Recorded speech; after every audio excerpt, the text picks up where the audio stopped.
You're tuned in to Shake, Rattle, and Goal, the official podcast of your Springfield Thunderbirds. Pekka's there on the backhand, scoring the save, rebound in the crease, they score!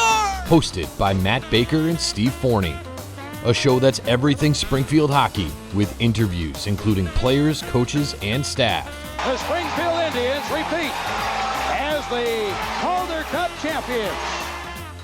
Listen to this podcast on all major streaming platforms and wherever you download podcasts. In his first year at the helm, Kevin McDonald and Drew Bannister have the Teamers in the Calder Cup Finals. Watch the podcast on the official Shake, Rattle, and Goal YouTube page at SRG Podcast. And now, here are your hosts, Matt Baker and Steve Forney. And this episode number 6 of season 3 of the Shake, Rattle, and Goal podcast is sponsored by our friends at the TDS Center for Communication and Social Learning in Amherst. You can get them at tdsspeech.com. By our friends at MassCon United Training Center in Agawam. They are at mcutrainingcenter.com. And by our friends at Landscaping That Fits. Rob and his team support our fan rant section, which we will get to eventually as well. Check them out at landscaping.fits.com. Alongside Matt Baker, I'm Steve Forney. Matt, how are you, sir? I'm doing okay. If you guys saw the post that I put up last night, we ended up having our water tank had enough and said no more. So Monday morning I woke up to toenail deep water in my basement. Oh, so that was not fun. If anyone's ever had to do that before, you know what I'm talking about. But gross. You know, as much of an awful, annoying situation it was, could have been a lot worse. Mm-hmm. Moving on, we're good. We got hot water, we got heat in the house, so it is what it is. It's just, between that, the holiday Tuesday, the day game Wednesday, we appreciate the fans kind of bearing with us because we wanted to. I don't know about you, Matt, but I just had no interest really everything else aside. I had no interest in coming in and, pardon my language, bitching about the 2 Bridgeport games for an hour. That didn't sound fun to me. So I think we agreed to just say, all right, well, let's just see what happens on Wednesday during the day game, and we'll react to the 3 of them. And I'm glad we did, because this being Wednesday night and the game happening what feels like a long time ago, literally 10 hours ago, I was in the Mass Mutual Center. The Thunderbirds do finally get a win. So we are going to get into that as well. I think the only things really that I need to break into that haven't already been said in past shows from the Bridgeport was the debut of Milan Lucic, the debut of Callie Rosen. The roster's just looking a little bit different. I think one of the things that the overall takeaways from the 3 games was the sort of shifting of personnel. Mm-hmm. And I know some of that was like, well, we give Lucic an off day and we want to get this guy involved. And then Logan Mayu comes down. So we got to get him in. So we got to scratch somebody else. And so, like, I don't know. I think that it today I looked at the roster and watched the output and said, not bad. Not bad. So there was a lot of that. But Lucic here in Springfield, what are your thoughts on that, Matt? And what you saw? I mean, I think, and we alluded to this too, I think a 37-year-old Lucic, 2 years, a year and a half removed from playing hockey, I think you're getting here in Springfield more of an energy boost, which is, I think, completely relevant and necessary because the team was lacking some of that. So I think it was good. I think you can tell he's smart. He's physical. He won some puck battles, which is, as you know, as we're watching this season, that's a lacking piece. Like, win the puck battle, right? Win the battle and then clear the puck, and that's what they've been lacking. So overall, I don't think he has. Did he get an assist in Bridgeport? I don't think so. So like in Bridgeport, maybe. Yeah. Well, he didn't play in Bridgeport. Yeah. Because he's not doing the second game of a back-to-back. Overall, I think it's fine. I do think, and this is interesting, and I want to mention this to fans too. The AHL, as a developmental league, does have standards and guidelines as to how many veteran players they can roster at a given time. Now, it's 5, and veteran, I think, it was the threshold? Oh, I have no idea. 300 games there's a threshold. Ryan had put out a tweet about it. So, but basically, this is going to be a challenge for the team on how Konowalchuk fulfills the roster, right? So in game 1 with Lucic, you had Wagner sitting. You kept Kessie in the lineup. Kessie is considered, he has over 260 or whatever professional games. I think it's Kessie, Pekka, Matt Luff, Wagner, Lucic, and Rosen. So you have 6 of those veteran players. You can only play 5 at a time. So at any given time, one of those 6 has to be sitting. That does create a bit of a dilemma. I don't know the right word to use, right?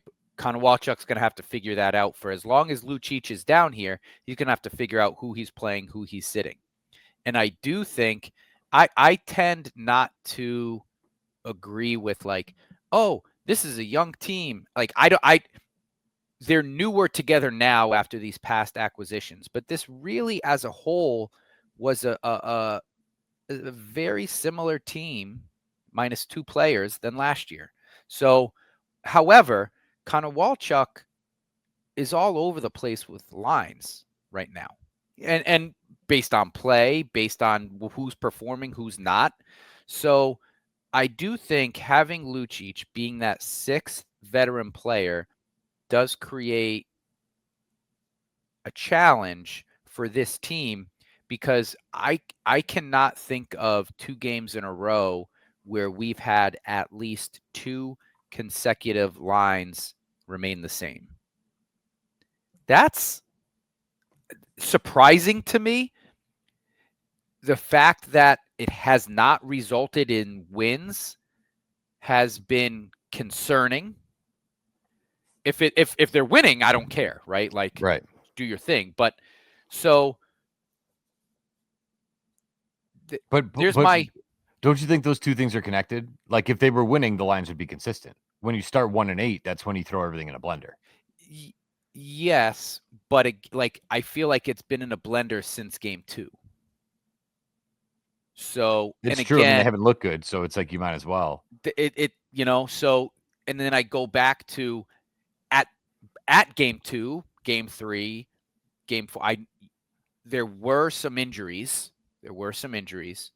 But I thought as a core, this team was who they were last year, and you're just not seeing the same people click that were clicking last year. But so that's my long way of saying Lucic as an individual, I thought it was fine. I think he interjected much needed energy, and he looks okay out there. I said this, he's not going to be a 40 goal scorer this year, right? If he's staying in the edge, I don't think he's going to dominate.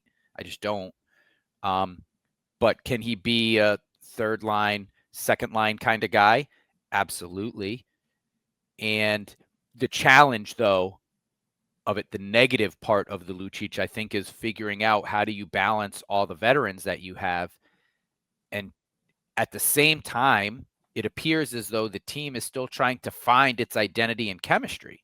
So now you're forced into every game having to change it up just because of your veterans that you have. If you need Kessie, if you don't need Kessie, like I actually think not playing Kessie, this team, the roster kind of looks the best, but now you don't have Skinner. I don't think Lucic is throwing the gloves. Again, 37. You're gonna try to fight a 19-year-old, 20-year-old, unless you have to. And one shot in the button is all it's going to take from that. Those guys iron hands. But I get what you're saying. But I think he's going to be a little bit more reserved here in the AHL. Agreed. So if you don't have Kessie in the lineup, you don't have Skinner. Peterson wasn't in the lineup today. I was looking at it, and at first I'm like, Laval is always a physical game. It's the school game. We've talked about this in previous shows. Like, there's always a fight to get people going at 11 o'clock in the morning. That's your shot of caffeine. There's always a fight. Yeah, there, right. and it was always Sam Bitten. So I'm looking at this team like, I hope it doesn't turn into that kind of game because you're not rostering a team that can handle that right now. They're just, who was? Hugh McGing threw the gloves down. That was your enforcer today, and we will talk about. I want to talk about Absolutely. that. But so there's my good and the bad. Yeah. Did that make sense? That's a long way of saying there's good at the individual. I thought Lucic looked good. I do think it brings some challenges to Connor Walchuk and the team and his roster management. I think that I agree with the roster. I think that he,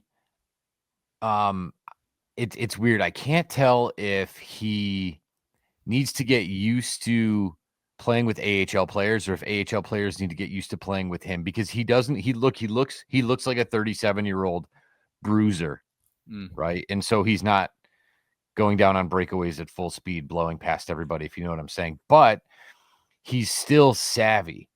And he had a couple of just, you're going up the ice 2-on-2, and he's got the puck, and he knows that the guy coming up is much younger and faster. And he just makes these subtle little passes that don't connect.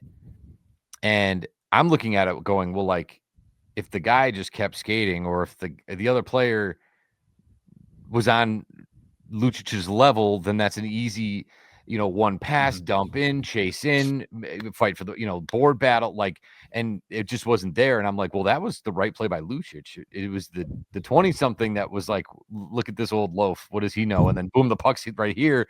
And he's like, oh, how did this get here? Kind of thing. Yeah. You know what I'm saying? So I don't know if it's one or the other, just kind of a chemistry thing. I thought that he looked more hockey ready today than his first game, which is obviously to be expected because that was game number 1 for him. I will say this with all the love in my heart. I do not think that he is NHL bound.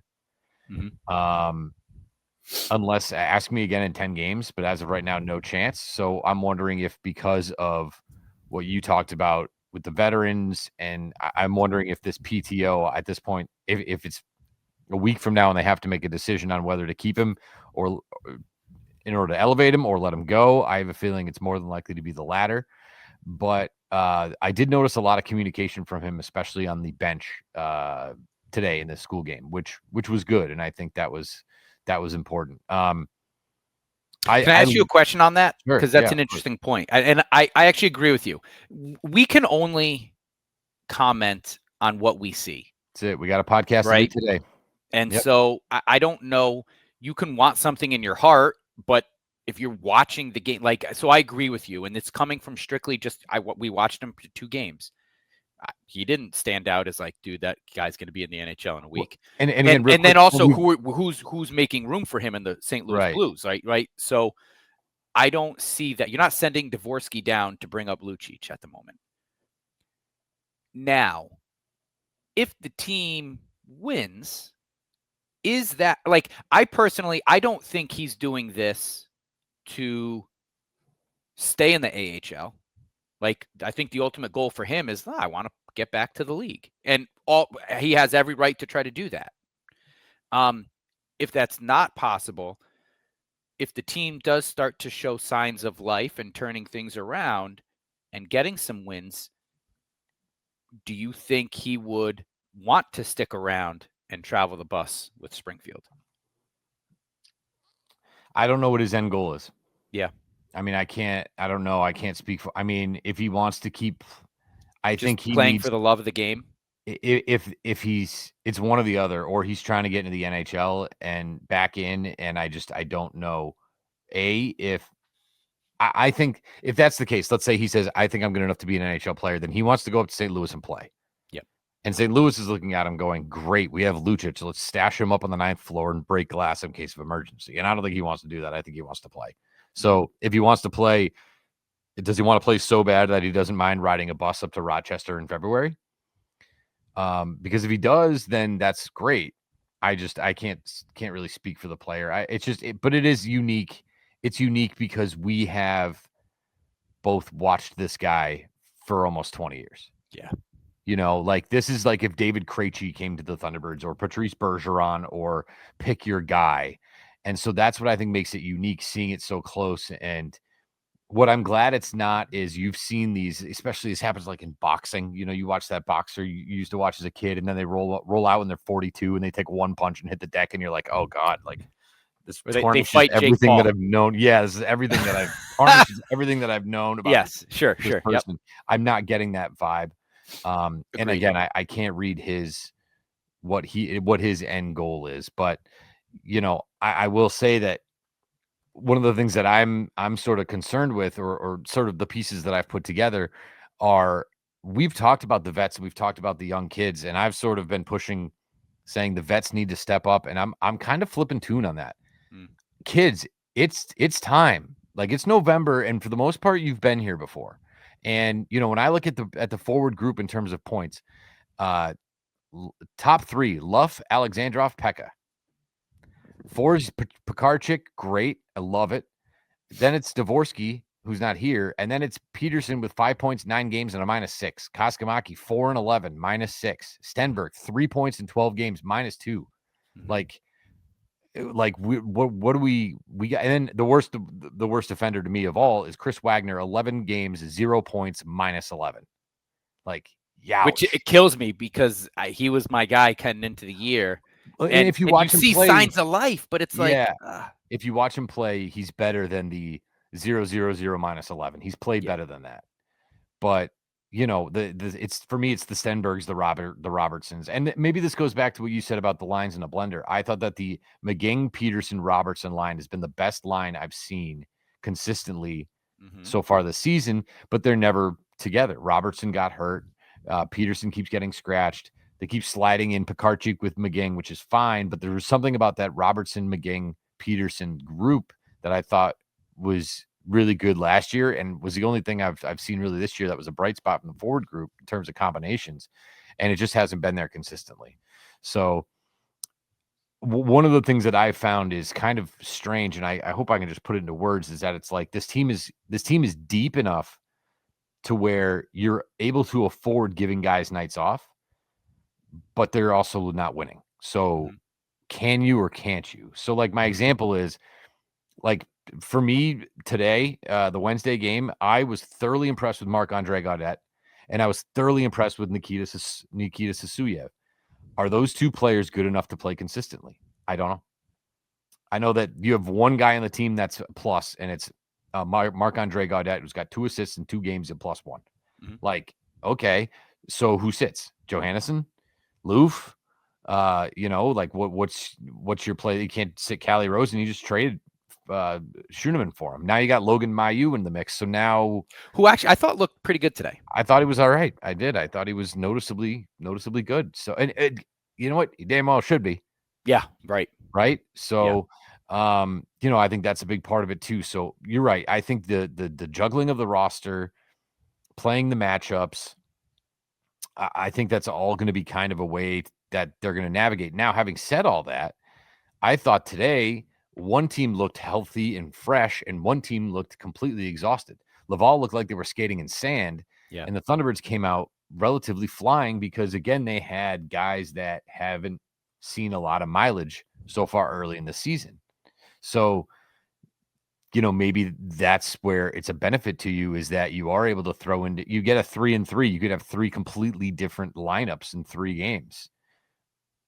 Are you going to win? I don't know, but at least you have the bodies at this point, right? Because we've been so decimated with injuries for the last season and a quarter. And now it's like, okay, well, at least we can rotate some of these guys in. And can a guy like Sasuyev, can a guy like Gaudette make it hard for Konowalchuk to say, I can't bench this guy? Yeah. He's playing really well, and I can't bench him. Well, I think that's sort of what kind of needs to happen. I think players need to feel like my spot on this roster, maybe not on the roster, but my spot in a starting lineup isn't guaranteed. And I have to go out there and earn it every day at practice. And my play in a game is going to dictate what happens in the next game. So I have that kind of penciled down on my notepad of like, all right, these guys, who is a Marc-Andre Gaudette going to play 2 games in a row? They don't play again until Friday. But is he going to be in it? If nothing happened to dictate, like, you didn't play well, you play. You won a game. That they hadn't won a game in what, 8 games? Like, you had 2 ties in there, but you haven't won a game in a while. You won one. So do you keep it rolling? I actually think what I would like to see, I do think teams need a hotline. You need 2 hotlines, right? You need, especially now with the hole they're dug into. So I do think you need to have players step up and be consistent line mates together so that they can start playing with each other. And then take your other 6 forwards and who's earned it. And then at that point, if you had 2 hot lines that are clicking, and then you had 6 guys that are just playing hockey, not bad hockey, like playing good hockey, hustling, winning your battles, playing gritty, scoring some points along the way, right? But just and that can be a bit of a blender, but the top to bottom blending of lines. I mean, even from our top line, sometimes it's, and even mid game, even I don't know if you can notice it when you're in working the game, but I notice it, and it's like, all right, sometimes it's Luff and Pekka and Luch, and then it's Nikita. There's just this constant shuffling. If you're winning, fine, Right. but so I that's what I would kind of like to see is players earning and getting some consistent play with certain players, which in my mind I would have thought would have already taken place Been again because established. Yeah. it was established last year, and I don't believe Nikita Alexandrov, Pekka, and Luff just got old over the summer. Like, I don't believe that. So why weren't they hitting the ground running this year? I don't know.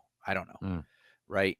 There was a time earlier this season when the 4th line was Kessie, Bitten, and Stenberg.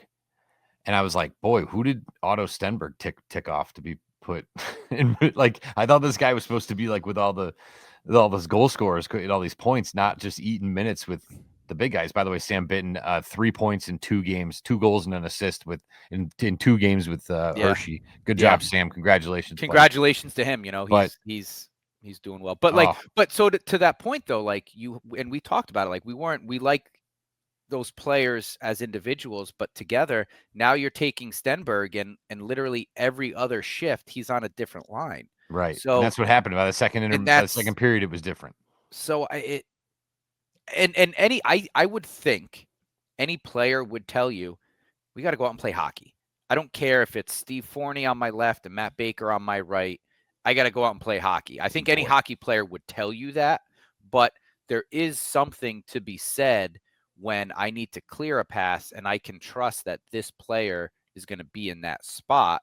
And the only way to really get that blind trust is by playing with that player.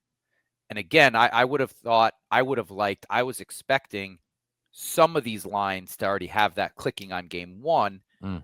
And maybe it just, things go away over the summer and then they come back hopefully soon. Maybe today was the turning point, You hope. Thank you, Springfield students, oh my goodness. And let me just say, that was by far the loudest kids game I've ever come across. I had a earplug in my right ear with the headset on my left ear. I could not hear whistles. I couldn't hear my brain try to operate. I'm talking into the microphone. You ever plug your ear and try to talk to somebody and you can tell you sound different? And of course I'm like, guys, if I'm yelling, I'm sorry. I don't mean to. But I couldn't even hear myself. I remember we talked about this last year. I remember it pretty clearly. I think last year's home school day game was against Bridgeport. They were losing like 3-0 or 4-1 or something like that. And the kids just kept screaming, right? They loved it. And I remember you and I having the conversation of like, it take the good with the bad, but like these kids are just happy to be there. And does that level of excitement, like now, especially the way this team started, they get off to you're down 4-1 and it's silent. It's a library in the Thunderdome because as fans, we're just like, well, what am I cheering for? But to these kids, they're cheering because they just love being there and the atmosphere, right? So you take the good with the bad and the headache. So speaking of some of the good to take away from today, the Wednesday game, I think you had the better goalie. I think that 100%. Your team was faster. Mm-hmm. I think that you had slim margin for error and real opportunities to capitalize offensively, and you did. That Alexandrov goal was ridiculous. That snipe top shelf was outstanding. But at the same time, I sort of said it off the top, I felt like this wasn't the Laval Rockets' best performance either, and I thought that they kind of were skating in sand.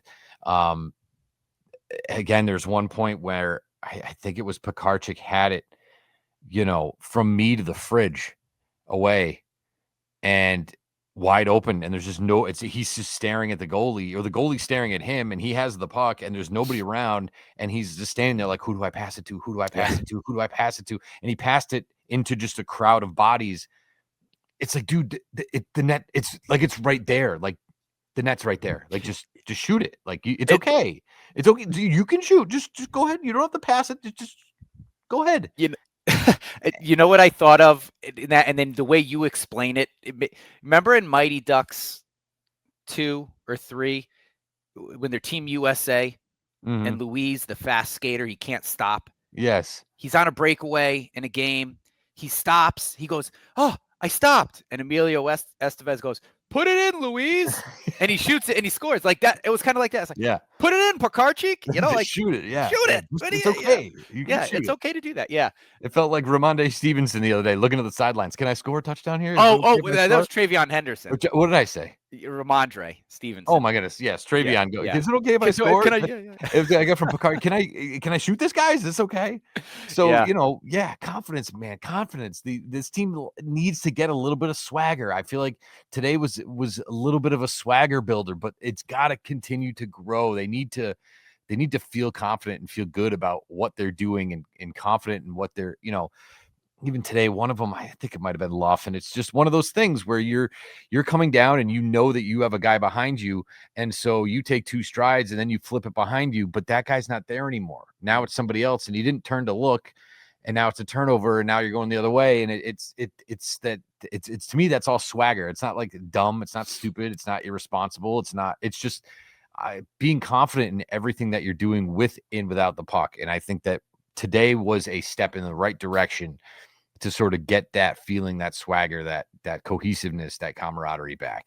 Yeah, So, I agree with you. Great points there. I do completely agree with, and I think, and Ryan alluded to this early in the broadcast, these are 2 teams on completely opposite ends of the confidence spectrum.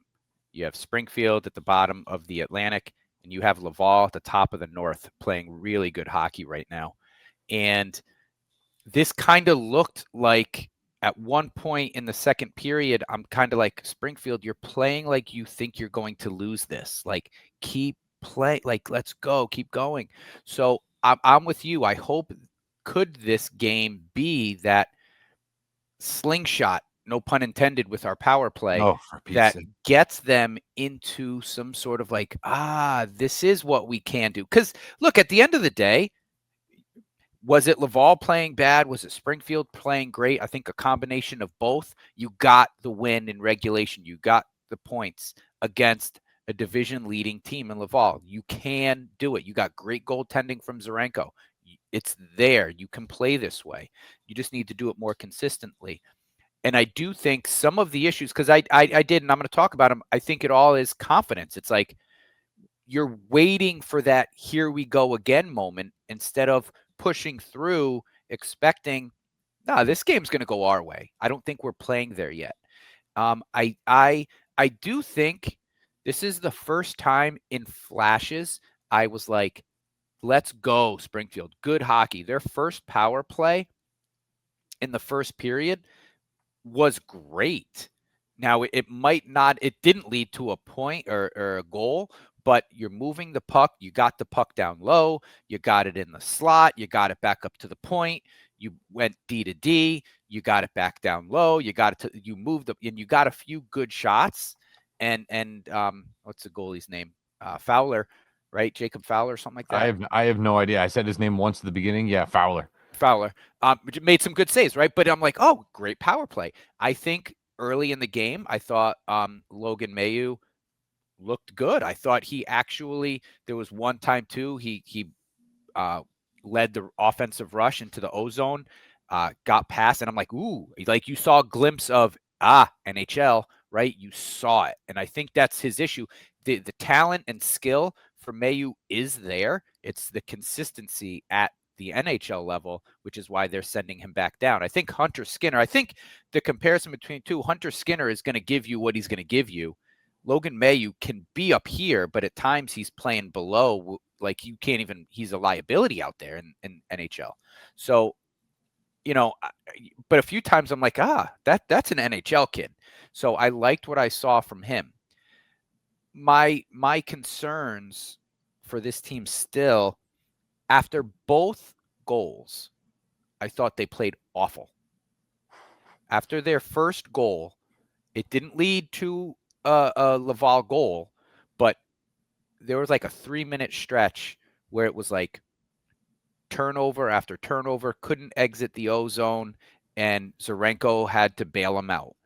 Reminiscent of what we saw last year from Ellis. And we talked about this too. Like, how much did Ellis make up for some of the team deficiencies, and we just didn't see it because we expected Ellis to be Ellis, right? But after Nicky's goal, which was phenomenal individual effort, just a beautiful play, he would not be denied. I thought for the next 3 minutes they played awful, and then after their second goal, when you're like, all right, step on the throat. I mean, what was it? A minute and a half later. It was a minute and 28 seconds. A minute and a half later, you're giving up a goal. And that's like, no, you can't let them back in the game. Unassisted. So, that concerning, and it's got to get cleaned up. Is there anything you want to? I want to get into the McGing to end the game. Is there anything you wanted else to say? So, I mean, I'm totally into that. I two things. I hate to go at your boy again, but Chris Wagner, what are you doing going after Laurent Dauphin at the end of the second period? It's Laval. They're in Montreal Canadian territory. Do you think that guy's not going to flop like a sack of potatoes when you go over there after the whistle and you cross-check him? I'm looking at the two of them and I see Wagner skate over and I'm like, don't do it. Don't do it. Don't do it. And then boom. And then he just, it was like he got hit with a sniper rifle. Laurent Dauphin, who we saw do the same thing when he was with the Falcons way back in the day. That guy is just, there's certain guys you just know they're going to flop all over the place and it leads to a power play. My one gripe there, and my only other one, is that everything that I loved about Nikita Alexandrov's goal, I absolutely hated how he treated the end of that game. And if you remember, the net is empty. It's a 1-goal game. You should be going 100% speed. You should get that puck and make sure that it is 100% in the net. And instead, he went about 75% speed and just kind of, pushed it, and it didn't go in. And I'm like, the hockey guy, we're losing now. The hockey gods are like, nope. You're going to lose now. And you're the grown up. Yeah. This is the team full of kids. Fair. You're the dad. You're the grown up. You act like it. Be the guy who goes 120% and buries that thing. Yep. And now they get the puck down the other end. And now it's up to Matt Luff and Pekka to come down. Meanwhile, you got Pekka eating a shot on a penalty kill, dead-legged, limping around out there, still making plays. Cleared, the puck gets cleared. He goes out. He's a shift and a half later. He's back out taking a face off. Grown up. That's what grown ups do. The 75. I can't begin to tell you. And the 75% effort to go get that puck and then miss the wide open net to steal the game drove me out of my mind. And especially the way the season's been going. Totally, you got to get us one win at home, dude. And you could close it, seal it. Yeah. And that was, to me, atrocious. And I was so aggravated by that. So, yes, we won. Let's get to the happier stuff, because I thought, talk about the grown-up in the room. I think that nobody on this team right now has taken this team by the reins and said, get on my back, than the guy who started off last season on like a 35-game goal drought or whatever it was for Hugh McGing. He said, everybody get on my back. Let's go. I'm taking you to a win today. And that's what he did today. And he was absolutely deserving of the first star. Loved it. I loved it. So Hugh McGing we've always talked about this as the lightning rod of the team, and energy and just sort of like when we talk to our St. Louis Blues guys, you've got Nathan Walker, we got Hugh McGing, right? he deserves the first star and everything else that comes with it, because some of that stuff doesn't show up on the stat sheet. So for those of you who didn't see, late in the third period, Otto Stenberg, it was a clean hit, close to the head, but a hard hit, close to the boards too. Close to the boards. Could have been very dangerous. And Hugh McGing jumps in right away, and they drop the gloves and they fight. I have a real gripe, and we've talked about this before. Instigator. What does that mean? Every fight has an instigator.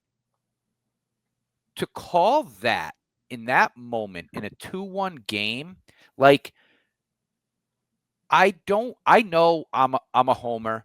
I know I root for the T-Birds. I know this put the T-Birds in a bad spot. But in context, I think I think the referees need to, again, instigator is such a, what does that mean? Every fight has to be instigated, and you don't give it out every fight. But if you go back and watch the replay, once that hit is delivered and McGing jumps the Laval guy, they both engage and drop their gloves. He knew it was coming. So I was gonna say, because I saw it live and I saw one replay on the jumbotron. It looked to me, talk about instigating, Tuck's gloves were off before McGing's. They both, he knew it was his coming. gloves were off, waiting for McGing while McGing was still striding towards him. And it's like, call that instigating and put the game on the line. That, to me, that's hockey policing itself. Agreed.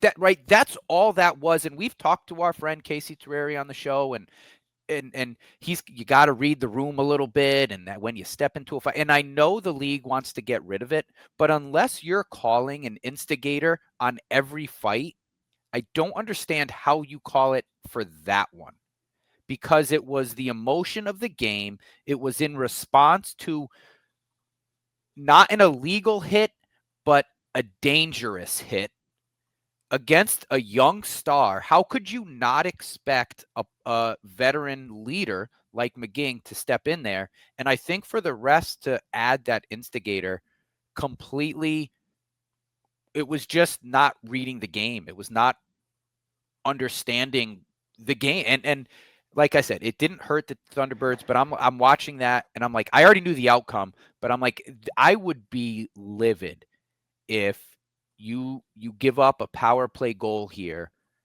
and you end up losing in overtime or even losing in regular something, right? That, to me, McGing, that was the right. It's hockey policing itself. And even McGing, Kevin did a great job asking him about that. And McGing just said, look, that's our young guy.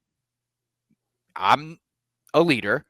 And you got to show other teams that you can't come at our young guys close to the head near the boards like that. It ain't going to happen. If you do that, there's going to be and this wasn't a Joey Duzak situation from a few years back where he wanted none of it. And this was a hockey play. And I just think a complete miss by the refs to add that instigator. You know what, though? And I'm not comparing it to Kyle Clifford, but I literally just, I clicked on the game highlights and I went frame by frame by frame, click, click, click, click, click, click. Yep. Tuck's gloves are off before McGing is even there. In fact, I have a shot here of Tuck's. I mean, like, it's from Tuck's back. McGing has him around the waist with his gloves still on. So you want to talk about instigating? Whose gloves came off first? Is instigating that the contact was created because of the hit, or is the instigator who dropped their gloves first because they wanted to fight? Someone explain that to me in the rule book, because like you said, that we need a better explanation as to what that is, because I for one think that didn't have to be a fight. If McGing just grabs him around the waist and the two of them push and shove, and then the whistle blows and everybody's 2 for roughing, then we all go about our business. Yeah. Instead we get 15 minutes tacked on because Tuck dropped his gloves first and started throwing punches, and McGing said, "Oh, I guess we're doing this," and threw his off. So the whole thing, and again, and I got to be honest, and I despise the instant replay in sports. When I'm watching a football game and we got to break down frame by frame as did a blade of grass touch the shoe of the ball, or the ball getting jostled. Instant replay has solved nothing in sports other than made it harder to understand and made the Mhm. referees look worse. All Mhm. it's done is made referees look worse. So I'm not pro replay, but seriously, when you go back and look at it, it's not even close to being Yeah. So like I said, every fight gets instigated. So agreed. it's to the referee's discretion of instigating a fight. And in my opinion, this was a hockey play, and it was hockey players policing the game, keeping in an attempt to say, like, dude, you're not doing this again. I'm keeping my players safe. It wasn't from behind. So I just think, again, it didn't hurt the Thunderbirds, but it would have been a really bad way to blow a game in the context of the flow, what was happening. Just in my opinion, a missed call by the referees there. Who And otherwise I thought called a pretty clean game. It was a fast game. It was a crisp game. There was a lot of flow in that first period. I thought was lovely, right? So I don't think they did a bad job in the game, but in that moment, crucial moment, you're going to throw an instigator on McGing there. I didn't like that. I thought that the officiating was great. The only other thing is I would have given Dauphin he got 2 for roughing in the Wagner scrap thing, and I would have given him 2 for embellishment because sack of potatoes went down. Yeah. No, I totally agree with everything that you said there. And for McGing at 5'10", up against Tuck, who's I think 6'4", it's like, Hugh, just go pick on someone your own size, Hugh McGing, will you? Come pick on me. Going after the big guys. Go after somebody your own size. That was, and I'm glad you guys gave him the #1 star for that. And he hands down, without a doubt, he is right now the only shining star, day in and day out for this team. I'm glad keep they it up, gave Hugh McGing. We haven't even touched on. I'm glad they gave Zarenko #2.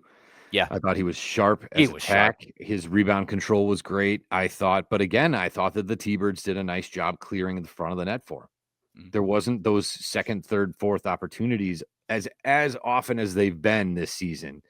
I felt like they cleaned a little bit of that up, and I don't know if that was just the defensive positioning or him putting rebounds in places where his teammates can help clear, or just him smothering pucks. But I thought that Zarenko was excellent, second star of the game. And again, as we talk about guys continuing to, one win can really set you in motion. I think the same can be said, hopefully, here for the goaltending. So, but I don't know. Without further ado, Matt, should we just? We're pretty far into this. I guess we'll talk about our friends at MassCon United Training Center in Agawam. It's your one-stop facility for all your training needs, regardless of your talent level. MCU has room for you to improve your craft. They offer training for soccer, lacrosse, baseball, golf, hockey, floor hockey, field hockey. They have weight training, agility. Great place to have a birthday party as well, where they're not just sitting around, playing video games or whatever. They're like active, having fun, and just being kids. You can give them a call for any of your needs, 413-301-6040. For more information and availability, visit mcutrainingcenter.com. It's right over the bridge from the Big E in Agawam. By our friends at the TDS Center for Communication and Social Learning. Its unique location set in the center of Amherst, Mass., allowing for clients and groups to enjoy the social constructs of city life.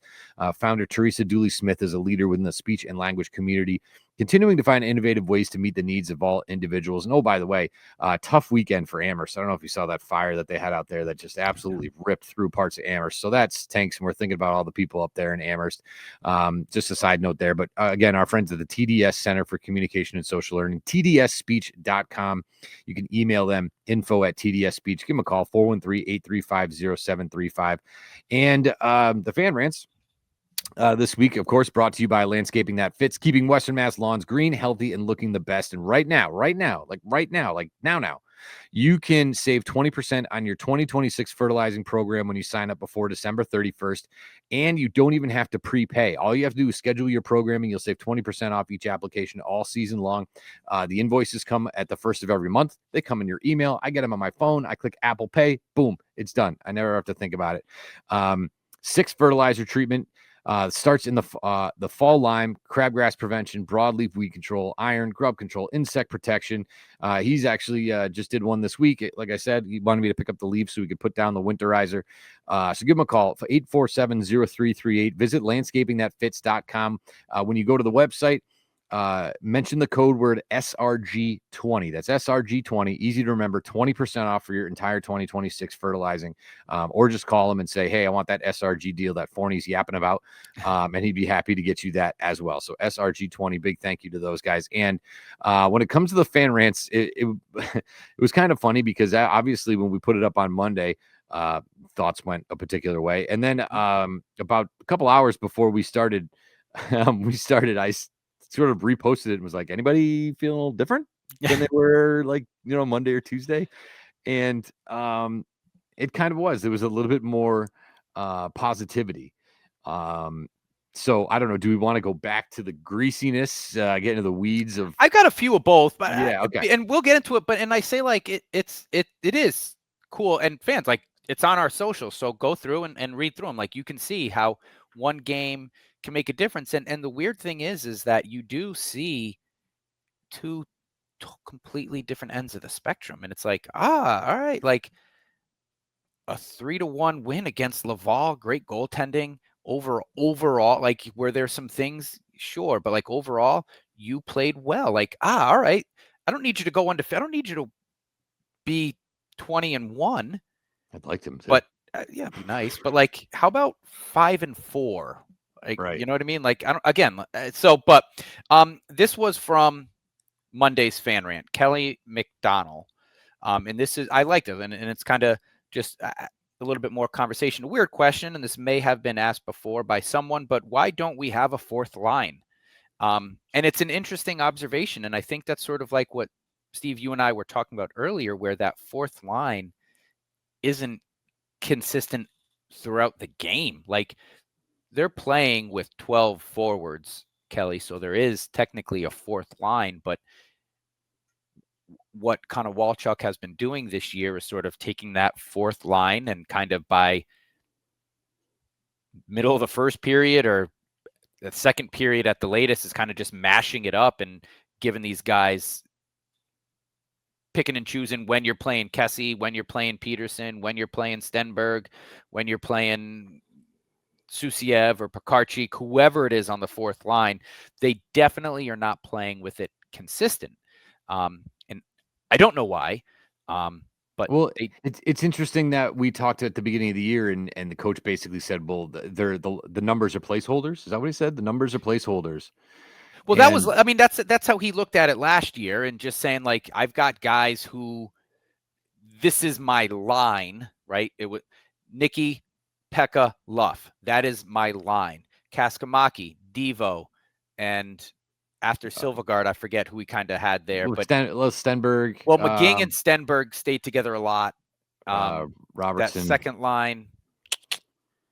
I forget. I know what you're talking about. But like it was just basically like, so, do I call it line one? Typically, your line one is going to get 20 shifts. Line two, you're looking at McEachern. There you go. Thank you, McEachern. McGing, yeah. So like if my top line is getting 20 to 22 shifts and my second line is 18 to 20, and then, you work your way down and your fourth line is, let's say, 12 shifts a game.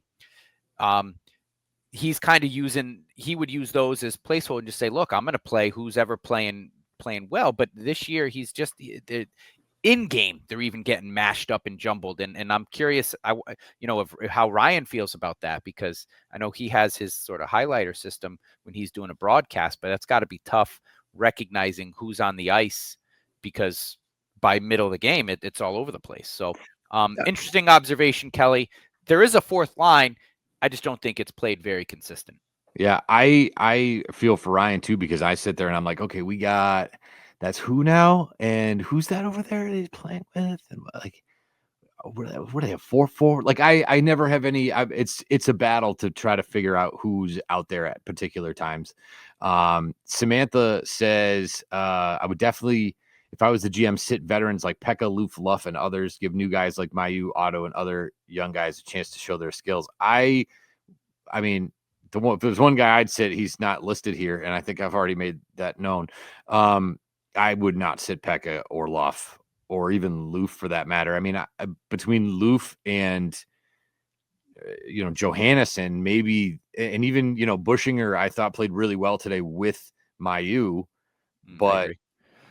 I think today was his best game. I don't think he's played very well up until now. So if you're looking at the back end, it's probably going to be that Johannesson / Loof. But again, if your job is to essentially do the bidding of the St. Louis Blues, right? And so are they going to want you sitting a 23, 24-year-old defensive prospects to play somebody else? Now, Mayu's obviously different, but if you're going to start benching Samuel Johannesson to play Anthony Kerrer, Yeah. I think that's when you're kind of like, well, if I'm St. Louis, I'm like, well, no. Johannesson plays if he's healthy. Okay. You know what I mean? That kind of thing. So I don't think that Pekka and Luff are clogging up the roster. I think that I don't know where this team would be without those guys, to be quite honest.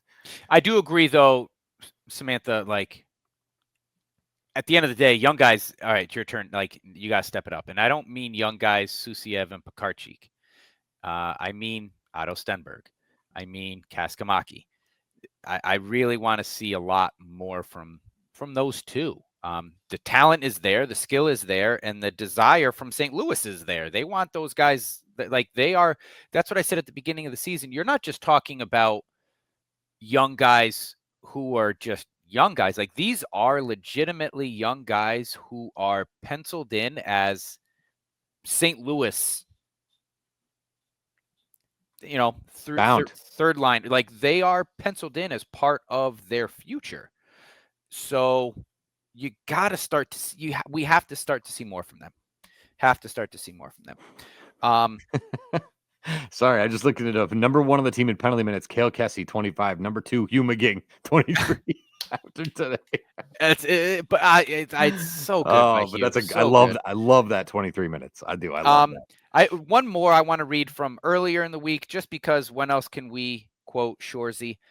They don't skate, they don't score, they don't hit, they don't fight, they float. It's not that they don't love to win, it's that they don't hate to lose. That was a quote from Shorzy, written by Ryan Heath. And look, after the 2 games in Bridgeport, that would be an accurate-ish statement to say. And I that last sentence, it's not that they don't love to win, it's that they don't hate to lose. Like, you kind of have to be tired of it. Talent is there. So at some point, you just got to have to say, I'm kind of done with this. We saw that one play from Nikita where he was kind of like, I'm done with this.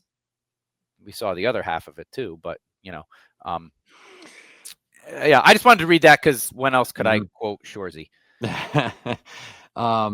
There was one in here, and of course, now that I reposted it, now there's something about talking about how to start the game, starting the game better or something along those lines. And I apologize if I can't find it, but they came for the first time. They came really flying out of the gates. Yeah. Which I really like, because I think there's been games where we've been kind of just waiting, like, okay. And again, I thought that the first period, particular, Laval was skating in sand, and Springfield was like a dog on meat, where they were like, oh, good, we got him. Like, let's push the pace. They are tired. Let's skate even harder.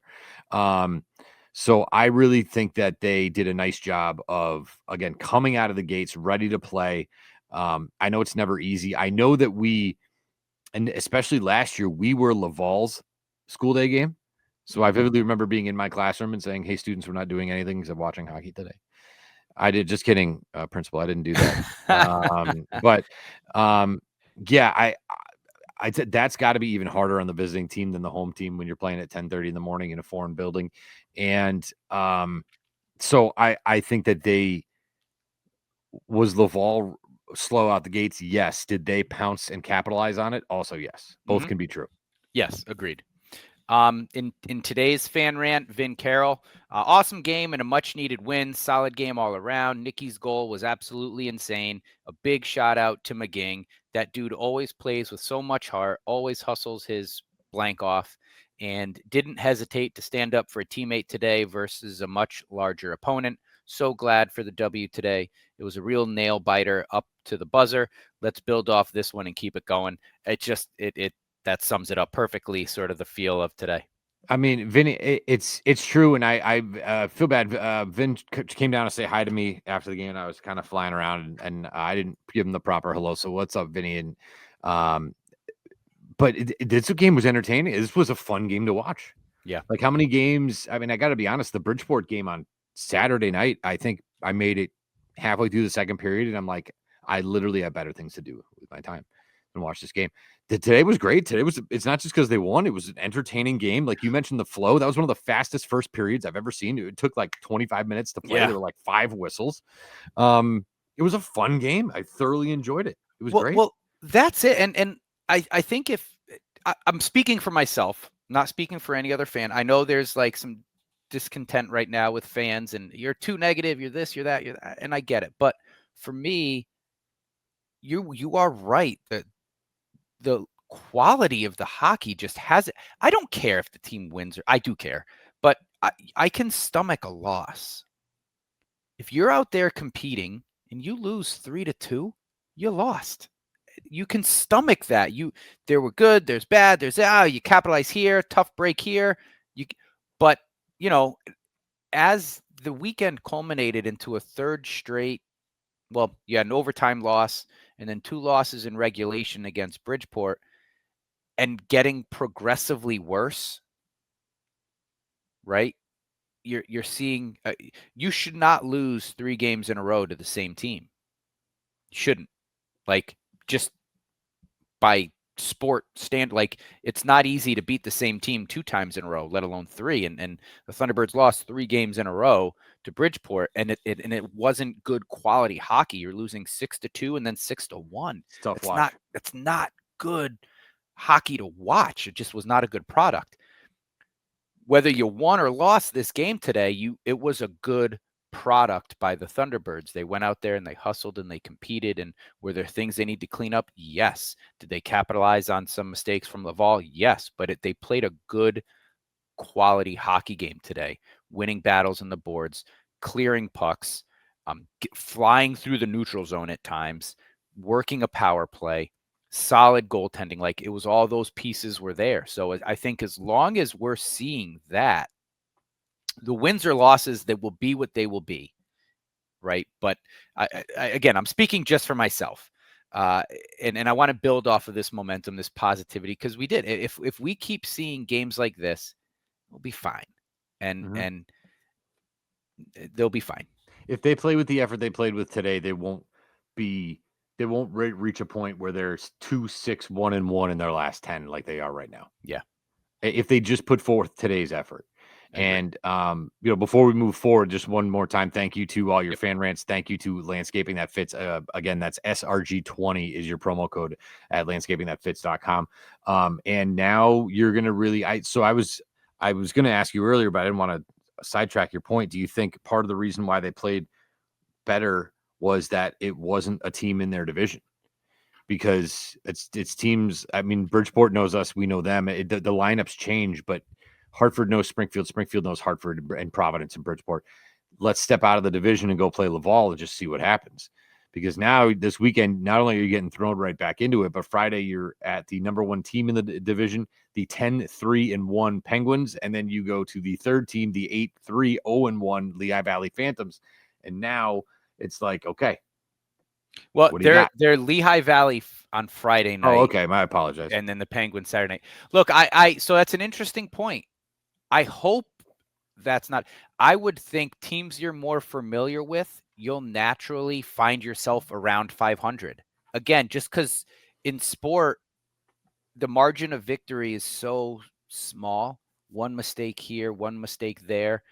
If you are continuing to get blown out by common opponents, and I mean, when I mean opponents you know well, they know you well, that's a bigger problem. Well, I mean, if you don't have but if you don't have your act together, or you have injuries, or you have coaching changes, or you have a goalie hurt or in a slump, or there's something affecting your team, and the other team that you know really well doesn't have it, and they know you really well, and they know that you're limping, they're going to be most likely to clamp down on you. Yeah, but I don't think that's the case for the Thunderbirds. They didn't have a coaching change, right? No, but they clearly were, and those are just examples of things. But Yeah. they were clearly still trying to figure things out for the last 2-3 weeks. And I think Hartford, if I'm the Hartford coach or I'm Providence, I say, look, these guys are in a tough spot. Get a couple up on them early. It's the same thing we should say Yeah. about Bridgeport, right? Yeah. We were like, Yeah. just if you get up on them early, they'll lay down, and that's if I was playing against them for the last month, that would have been my approach as a coach. I agree. Get up on them early and make them lay down. I agree, and that's kind of what I mean. Like that's what we've seen, where it's like, all right, well, here we go again, and then the floodgates open, and you're like, you just let up 3 goals in 2 minutes. Right. I do understand what you're asking. I get it. I guess I hope that's just not the case, because you brought this point up a few episodes ago. Like, what is the difference between us and Providence? Records aside, you got Patrick Brown, we got a Pekka. You have young guys, we've got young guys. You got Merkelov and Lizell, and we got Stenberg and Pekarczyk. Right. So like, yeah, you going up and down. And what is the difference between us and the Penguins? Why are the Penguins are winning teams, beating their division? Like, so I don't think, if you're going up against a team that you know really well, and we'll see how this season, maybe as the season plays itself out, the record comes back to earth a little bit and you're closer to 500. I hope the teams that know you the best, if they dominate you, that's a problem. You're too predictable. That's a problem. And I'm not big on this is a coaching problem. I'm more on, I know the fan base is kind of split a little bit on that. I was just using that as an example. I wasn't calling. Yeah. Well, I know. Yeah, I was just using that as like posing the question. Completely understand. So I'm just running with it. I think if that is the case, that is a coaching problem, because you're too predictable, and the teams that know you really well know how to stop you. That's a problem. So, but I am on the side of, I don't think it's necessarily a coaching problem. I think it's, I guess, a motivation problem, which is part of coaching. But let's hope they got that turned around. So I'm not gonna harp too much on that. But you are right. 2 very big games in division against Lehigh Valley Friday night, and then at Lehigh Valley Friday night, at Penguins Saturday night. 2 teams you are looking way up at the standings. Like, hello up there. You're looking way up at them. It's not about wins and losses for me. Can we play consistent, good, quality hockey? The wins and losses will work themselves out. But I think for this weekend, building off of this win, which is a great win, building off of this win, 2 solid games, they're going to be tough. You're on the road, and you've built yourself into this hole. So you got to dig yourself out 1 point at a time. But let's start with just putting back-to-back good games. Lose 3-2. Back-to-back. I'm okay with that. Yeah, back-to-back periods, back-to-back shifts. Sure. I mean, bring it down even further. And I think today was, despite a couple of lulls, I think this was the best solid 60-minute 3-period effort we've seen all season. Yep. And if you like piggyback periods on periods, shifts and shifts into periods, into games, and just see where it takes you, because you never know, but it's got to happen in a row. And all I know about both of these teams is that the Penguins have a 6'4" defenseman named Scooter Bricky. So I like that guy already. I don't know nothing about him. His name is Scooter Bricky. That's an awesome name. That hits off to the Bricky's family for naming their kid Scooter. Awesome. But yes, we're running late here. We want to thank our sponsors at TDS, our sponsors at MassCon United, our sponsors at Landscaping That Fits. We thank you guys all for listening and sharing and commenting. And I feel like we're all part of the same little community here in Western Mass. And we're happy that we can be an outlet for you, and that, more importantly, you guys can be an outlet for us, because we need a place to yell and scream. And so we do it here, and you guys do it in our comments. So it actually works we love it. Really well. So yes. Yes. Thank you to our sponsors, to you, our fans, our listeners. Like, subscribe, share, tell a friend. Thank you, students, for giving the Thunderbirds the little oomph they needed. And it was loud. I heard it on AHL TV today, and you can hear it. Steve, go take some Advil, go take some aspirin. Thunderbirds, let's build off this. Let's play some good hockey. Have a good weekend. Let's go, T-Birds.